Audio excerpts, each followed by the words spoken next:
Good evening పత్రికా సోదరులందరికీ కూడా. నిన్న జీఎంవలస పోలీస్ స్టేషన్ లిమిట్స్లో వనజా గ్రామంలో ఒక 194 BNSS death cause not known ఒక ఎఫ్ఐఆర్ రిజిస్టర్ చేయడం జరిగింది.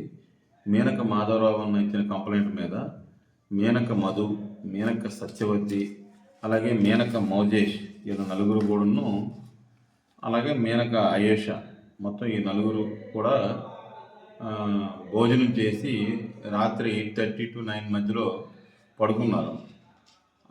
వాళ్ళ ఇంట్లో పడుకున్నారు. ఆ ఇంటికి ఎంట్రీ ఒక డోర్ ఉంటుంది, ఎగ్జిట్ ఒక డోర్ ఉంటుంది. ఎటువంటి చిన్న గాలి కూడా వెళ్ళడానికి చిన్న వెంటిలేషన్ కానీ చిన్న ఇవి కూడా ఏమీ లేవు. సో ఈ కొండ పక్కన వనజ అనేది కొండ దిగువ ప్రాంతం కనుక చలి ఎక్కువగా ఉండడం వలన వాళ్ళు బొగ్గుల కుంపటిని పెట్టుకొని చక్కగా నిద్రిస్తున్నారు. తెల్లవారి 8:30 అయినప్పుడు కూడాను తలుపులు తీయట్లేదని చెప్పి మేనక మాధవరావు వాళ్ళ తమ్ముడు, నాన్నగారు వెళ్ళి తలుపుల్ని గట్టిగా కొట్టినా ఎప్పటికీ రావట్లేదు. తర్వాత తలుపులు గట్టిగా బద్దలు కొట్టి అంటే ఇన్సైడ్ బోల్ట్ లాక్ చేసుకొని ఎంట్రన్స్లో డోర్కి లాక్ చేశాడు, ఎగ్జిట్ డోర్కి లాక్ చేసుకొని పడుకుని పెడతాను గడేసి. ఈ డిసీజ్డ్ ఎవరైతే ఉన్నారో మేనక మధు, అతనికి సుమారు ఏజ్ 35 to 40 మధ్యలో ఉంటాయి. అయితే పడుకుని పోయిన తర్వాత తెల్లవారు లెగొస్తే వెళ్ళి చూసేసరికి పొగలాగా, ఎవరైతే మొట్టమొదటి తలుపులు బద్దలు కొట్టారో వాళ్ళకి చిన్న పొగలాగా బయటకు వచ్చింది. తర్వాత వెంటనే అంబులెన్స్కి, పోలీస్కి, ఆ పల్లెటూరులో చింతకాయ రసం అని, కుంకుడు షాంపూలని, ఈ తల హెడ్ అండ్ షోల్డర్ షాంపూలన్నీ కలిపేసి వామిటింగ్ కోసం పెట్టడం జరిగింది. ఈలోపు అంబులెన్స్ వచ్చింది. వైల్ ట్రీట్మెంట్ అవుతుండగానే మార్గ మధ్యంలోనే షిఫ్టింగ్ అవుతున్నప్పుడే చిన్మేరంగి పిఎస్సికి రాకుండా చనిపోయడం జరిగింది. కొన ఊపిరితో ఉన్న ఆ అబ్బాయి కూడా చిన్మేరంగి హాస్పిటల్లో చనిపోవడం జరిగింది.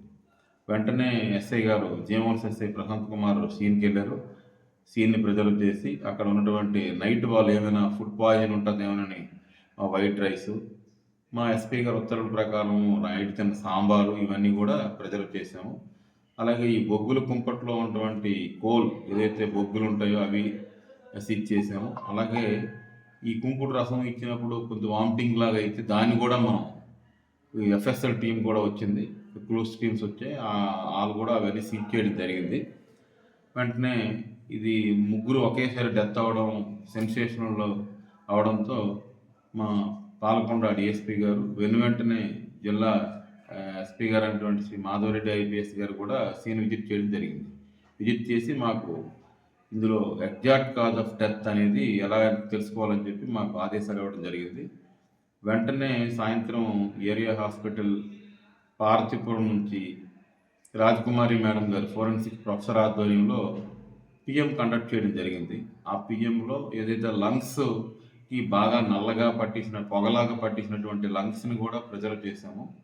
అలాగే మేడం గారు ఏం చెప్పారంటే ఇది మేబీ కార్బన్ మోనాక్సైడ్ సిమ్టమ్స్ అనేవి బాడీలో పింకిష్గా ఉన్నాయండి, అది అవ్వచ్చు, చెర్రీ పండు కలర్లో వచ్చి ఉన్నాయి. ఇది ఆర్ఎఫ్ఎస్ఎల్ రిపోర్ట్ వస్తే అది మేము కన్ఫర్మ్ చేస్తాము. అలాగే లంగ్స్ కూడా చాలా బ్లాకిష్గా ఉన్నాయి, పొగ చూరిపోయినట్టు ఉన్నాయి. మేబీ కార్బన్ మోనాక్సైడ్ ఇంటాక్సికేషన్ వలన, సఫకేషన్ అవ్వకపోవడం వలన, బయట వెంటిలేషన్ అసలు చిన్న కన్నం కూడా లేదు, సీన్లోకి వస్తే తెలుస్తుంది అది.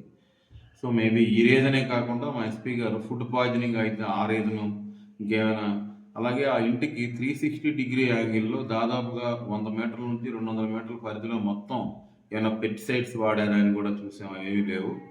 అలాగే అప్పులు ఉన్నాయని చెప్పి టెలిఫోన్ కూడా వెరిఫై చేసాము, అవి కూడా పెద్దగా అప్పుల బాధలు కూడా ఏమీ లేవు, అన్యోన్య దాంపత్యమే.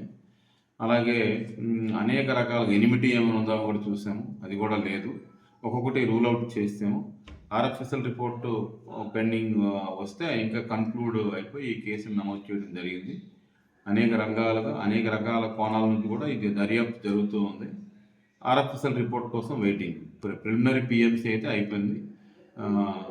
లంగ్స్, ఊపిరితిత్తులు ఇవన్నీ కూడా మనం చేసి ఆర్ఎఫ్ఎస్ఎల్ కూడా పంపించడం జరిగింది ఈరోజు మార్నింగ్.